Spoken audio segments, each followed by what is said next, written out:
Hi అండి, welcome back to Mithila's vlogs. ఈరోజు కార్తీక పురాణం నుండి 12వ అధ్యాయానికి వచ్చేసినాము. ద్వాదశి ప్రశంస సాలగ్రామ దాన మహిమ కథ పేరు. కథలోకి వెళ్తే, మహారాజా, కార్తీక మాసంన కార్తీక సోమవారంన కార్తీక ద్వాదశి వ్రతమును గురించి సాలగ్రామపు మహిమల గురించి వివరించదని వినమని చెప్పాను. కార్తీక సోమవారం నాడు ఉదయంలోనే లేచి కాలకృత్యములు తీర్చుకొని నదికి వెళ్ళి స్నానం చేసి ఆచమనం చేయవలెను.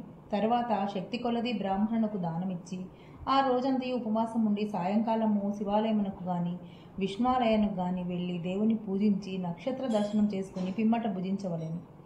ఈ విధముగా చేసిన వారికి సకల సంపదలు కలుగుటయే కాక మోక్షము కూడా పొందుదురు. కార్తీక మాసంలో శని త్రయోదశి వచ్చిన ఎడల నా వ్రతం ఆచరించినచో 100 రెట్లు ఫలితము కలుగును. కార్తీక శుద్ధ ఏకాదశి రోజున పూర్ణోపవాసం ఉండి ఆ రాత్రి విష్ణు ఆలయానికి వెళ్ళి శ్రీహరిని మనసారా ధ్యానించి శ్రీహరి సన్నిధిన పురాణ కాలక్షేపం చేసి మరునాడు బ్రాహ్మణ సమారాధన చేసిన 1,000,000 యజ్ఞముల ఫలితము కలుగును. ఈ విధముగా చేసిన వారలకు సూర్యగ్రహణ సమయమున గంగానదిలో స్నానము చేసి 1,000,000 బ్రాహ్మణులకు భోజన దానము చేసినంత పుణ్యం కలుగును. దానికంటే అధికముగా ఫలము కలుగును. కార్తీక శుద్ధ ద్వాదశి నాడు శ్రీమన్నారాయణుడు శేషపానుపు నుంచి లేచును గనుక కార్తీక శుద్ధ ద్వాదశి వ్రతము విష్ణువునకు ఇష్టం. ఆ రోజున శ్రీమంతులెవరైనా ఆవు కొమ్ములకు బంగారు తొడుగులు తగిలించి ఆవు కాళ్లకు వెండి డెక్కలు తగిలించి దూడతో సహా బ్రాహ్మణులకు దానం ఇచ్చిన ఎడల ఆ ఆవు శరీరమందు ఎన్ని రోమములు కలవో అన్ని సంవత్సరములు ఇంద్రలోకంలో స్వర్గ సుఖములందుదురు. కార్తీక శుద్ధ పాడ్యమి రోజున కార్తీక పౌర్ణమి రోజున కంచు పాత్రతో ఆవు నెయ్యి పోసి దీపముంచిన వారు పూర్వజన్మమందు చేసిన సకల పాపములు హరించును. ద్వాదశి నాడు యజ్ఞోపవీతములు దక్షిణతో బ్రాహ్మణులకు దానమిచ్చిన వారు ఇహపర సుఖములను పొందగలరు. ద్వాదశి రోజున బంగారు తులసి చెట్టును గాని సాలగ్రామమును గాని ఒక బ్రాహ్మణులకు దానమిచ్చిన ఎడల 4 సముద్రాల మధ్యనున్న భూమిని దానం చేసినంత ఫలితం కలుగును. దీనికి ఉదాహరణగా ఒక కథ కలదు, శ్రద్ధగా ఆలకించమని చెప్పనారంభించారు. సాలగ్రామ దాన మహిమ. పూర్వము అఖండ గోదావరి నదీ తీరమందలి ఒకానొక పల్లెయందు ఒక వైశ్యుడు నివసించుచుండెను. వాడు మిగుల దురాశాపరుడై నిత్యము ధనము కూడబెట్టుచు తాను అనుభవించక ఇతరులకు పెట్టక బీదలకు దాన ధర్మాలు చేయక ఎల్లప్పుడూ పరనిందలతో తానే గొప్ప శ్రీమంతుడుగా విర్రవీగుచు ఏ జీవికి కూడా ఉపకారమైనను చేయక పరుల ద్రవ్యము ఎటులా అపహరింతునా అను తలంపుతో కుత్సిత బుద్ధితో కలిగి గడుపుచుండేవాడు. అతడు ఒకనాడు తన గ్రామమునకు సమీపముననున్న పల్లెలో నివసించుచున్న ఒక బ్రాహ్మణునకు తన వద్దనున్న ధనమును పెద్ద వడ్డీకి అప్పు ఇచ్చెను. మరి కొంతకాలమునకు తన సొమ్ము తనకిమ్మని అడుగుగా ఆ విప్రుడు, అయ్యా, తమకియవలసిన ధనము 1 నెల రోజుల గడువులో ఇవ్వగలను. మీ రుణం ఉంచుకోను. ఈ జన్మలో తీర్చని ఎడల మరుజన్మమున మీ ఇంట ఏ జంతువుగానో పుట్టి అయినా మీ రుణం తీర్చుకోగలను అని సవినయముగా వేడుకొనిను. ఆ మాటలకు కోమటి మండిపడి, అట్లు వీలు లేదు, నా సొమ్ము నాకిప్పుడే ఇవ్వవలెనని, లేని ఎడల నీ కంఠమును నరికివేయుదునని ఆవేశం కొలది వెనక ముందు ఆలోచించక తన మొలనున్న కత్తితో బ్రాహ్మణుని కుత్తుకొని కోసెను.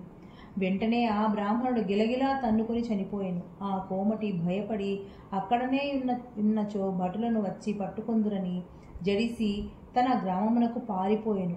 బ్రాహ్మణ హత్య మహాపాపం కనుక అప్పటి నుండి ఆ వైశ్యునకు బ్రహ్మహత్య పాపం ఆవహించి కుష్ఠువ్యాధి కలిగి నానా బాధలు పడుచు మరికొన్నాళ్లకు మరణించెను. వెంటనే యమదూతలు వచ్చి అతనిని తీసుకొని పోయిరి. రౌరవాది నరకకూపములను బడద్రోశ్రీ. ఆ వైశ్యునకు ఒక కుమారుడు కలడు. అతని పేరు ధర్మవీరుడు. ఆ పేరునకు తగినట్లుగానే తండ్రి సంపాదించిన ధనము దాన ధర్మాలు చేయించు పుణ్యకారములు ఆచరించుచు నీడ కొరకై చెట్లు నాటించుచు నూతులు చెరువులు త్రవ్వించుచు సకల జనులకు సంతోషం కలిగించుచు మంచి కీర్తిని సంపాదించెను. ఇటులుండగా కొంతకాలమునకు త్రిలోక సంచారియగు నారదుల వారు యమలోకము దర్శించి భూలోకమునకు వచ్చి త్రోవలో ధర్మవీరుని ఇంటికి వేంచేసిరి.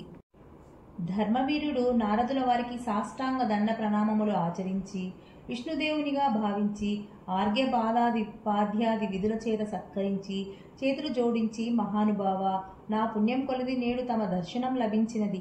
నేను ధన్యుడను. నా జన్మ తరించినది.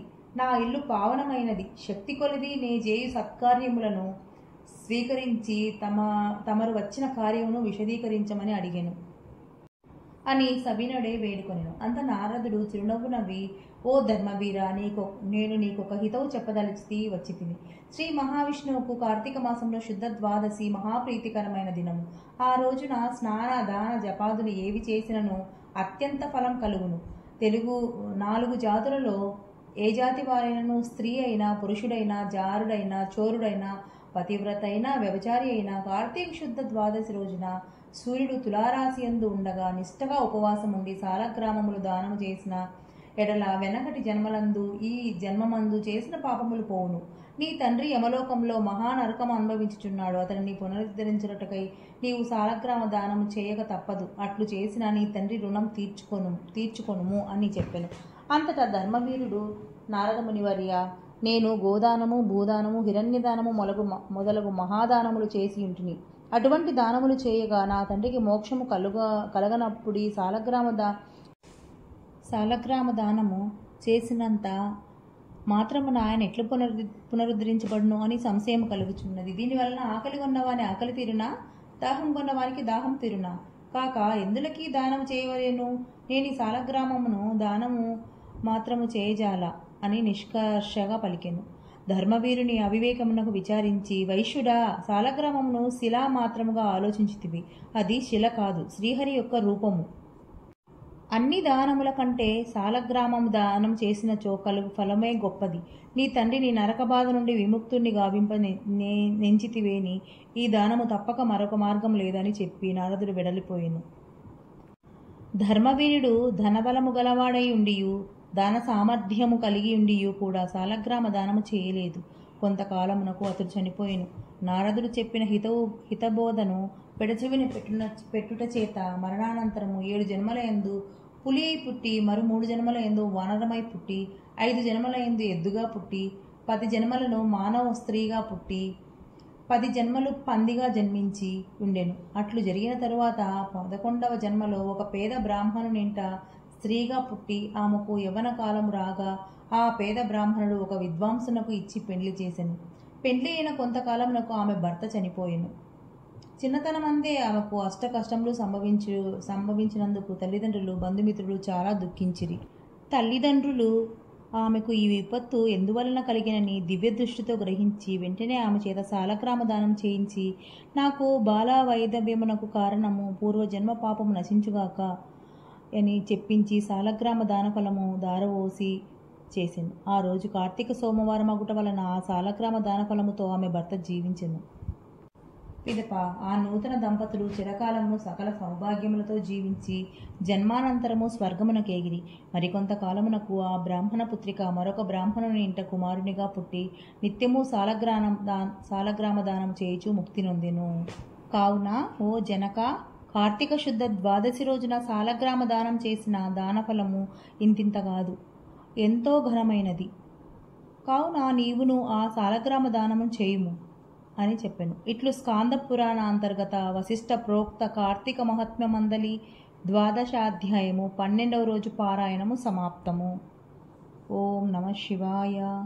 ఓం నమో నారాయణాయ. ఓం నమో భగవతే వాసుదేవాయ. ఇది అండి ఈరోజు వీడియో నచ్చినట్లయితే ప్లీజ్ లైక్ చేయండి, షేర్ చేయండి. దాంతోపాటు ఒక చిన్న కామెంట్ కూడా చేయండి. కొత్త వాళ్ళు ఎవరైనా నా ఛానల్ చూస్తున్నట్లయితే ప్లీజ్ సబ్స్క్రైబ్ చేయండి. Thank you for watching this video. రేపు మళ్ళీ 13వ రోజు అధ్యాయంతో మళ్ళీ కలుసుకుందాం.